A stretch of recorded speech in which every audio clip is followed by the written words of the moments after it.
Fatalo fatu I lau whaafonga Samoa le nei fo e so fau malo le soifua.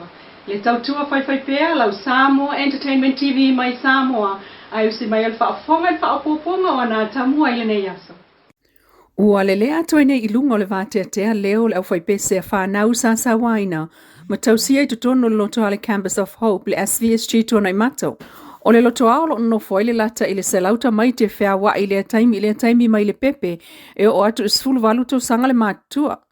O le vanso nei leo whaatino ma wha leo ai lo lato vii.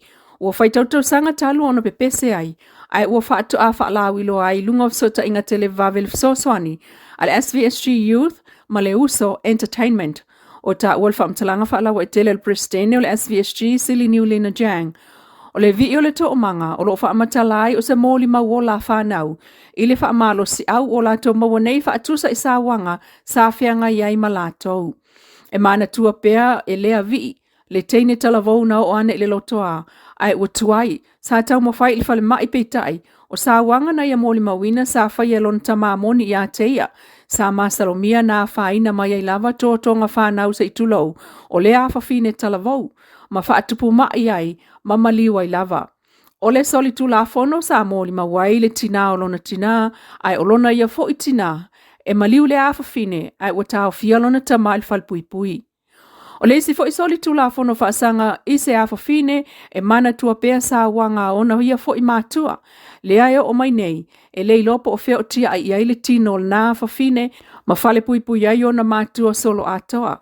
Pe tai o le vi o whanau sa waina o lo tausia le loto ale Campus of Hope, ua o se fangu ma se whaamanatu I ngā renga o whaia nei whaasanga I sa wanga o mōli mawina pea I lo tātou atunuu.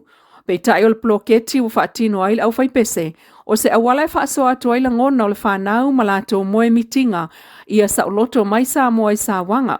Sa unole fionga sili niu ua o se amatanga leo leisi fo I vaenga, o le ngā luenga fsoswani o whaatino nei al SVSG e te atuai sa wanga o tina ma whanau I Samoa. Inisi o tala ua whaasolo mai lava whaamanianga o tangata e ana le malo Samoa e peo na urua I fola le fionga le pale mia fia me na o mi mata afa a o ta pena mailana no fo inga o savali ai nei tolu tau sanga. O le si whaamanianga le ufa ilo mai elo na minister tanga luenga o tinam ta mai tai maanga fsotai I le ofisa whaasarala o le malo le savali.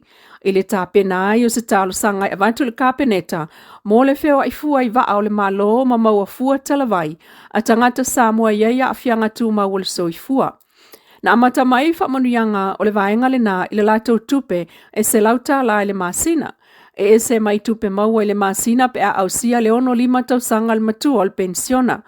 Pe tai o sao noa mul pola le ofisa whaasala o le malo. E iai ngamata iala o whaatulanga ina ia aua ne I whaau ngā whaale te tau e nisi lea whaamanianga taua.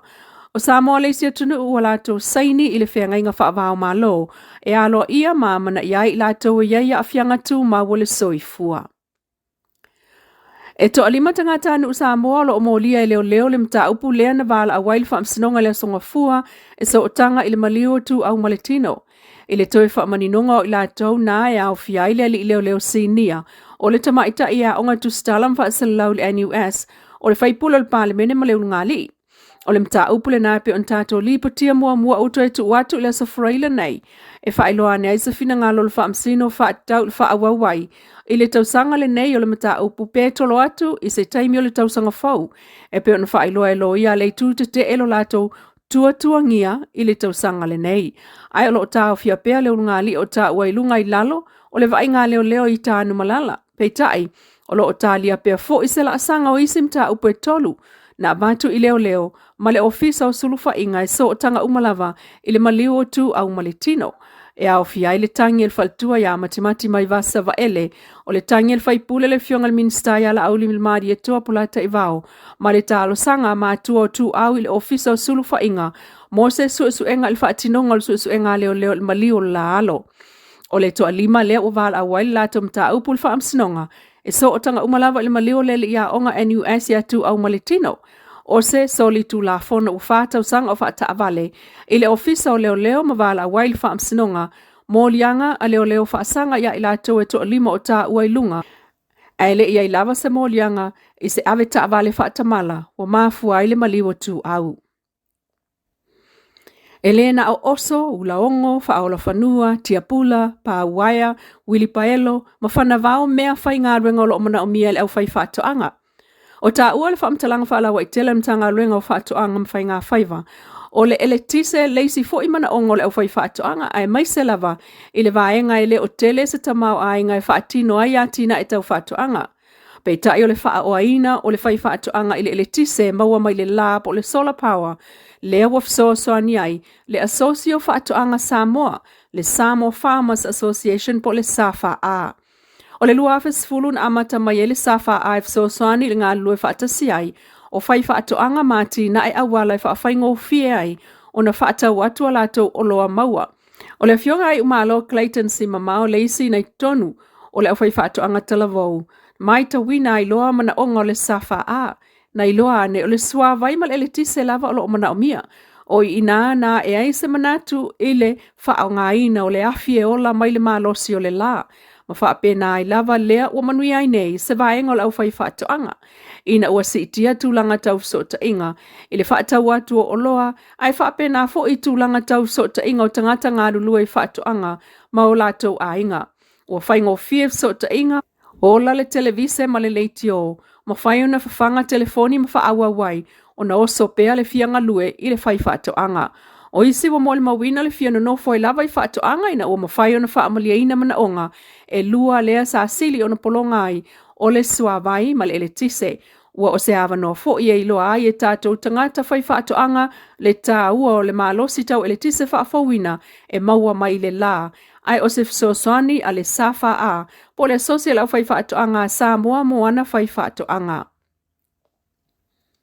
O lo o tā ofi atu e le loia mai New Zealand le King's Council KC Morgan Phillips, le au mai o se whai unga whaasanga i le leo leo asiasi li o whaatau malama awawa, whaatau il whaamsinonga whaapitoa leo leo le Police Tribunal le luawai aso taluai.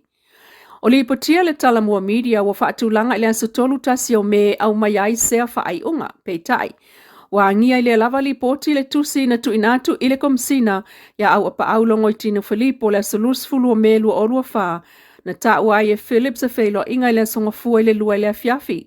Na ia ta ua tuai, na te le talia se whai o se whai unga tau whaasalanga, ai o se whai ai se ia iai lea o mō lia, ma wa ai pe tāla whea ngai ma wanoa i se whautuanga whaale tūla whono. I le tusi lava lea o li potia le talamua o ta uai e le KC, Phillips, e iai lea ia te taua lana i tū e watuai sana whamtalanga tustusia, i lalo le vaenga tolu fito le tūla whono ngā ruenga whaaleo leo, ma whesilingi ai se la kopi o le whai unga, o le whaamsino ngā leo leo lea na whaamauni ai mōlianga i tolu o leo, ai tasi le mōlianga na whaamauni o leisi leo leo na lato o lua. O anga masani ai o mta upu whaapea o le komisina e whai al whai unga muli muli peitai, o le komisina leisi mōli mau whaasanga i ali o leo mta upu, ma li poti ai e le tala mual tu atu i le stolu tasi o melu o lua wha e au mai ai le whai unga. Aftai lau whaafonga le tautua whai pea le Samoa Entertainment TV mai Samoa i le nei fo i tūla mana tamua. Whaktai fo i le Wendy's design o lo i funga lei mo le ofu matango fie ai whaasoi fo ia.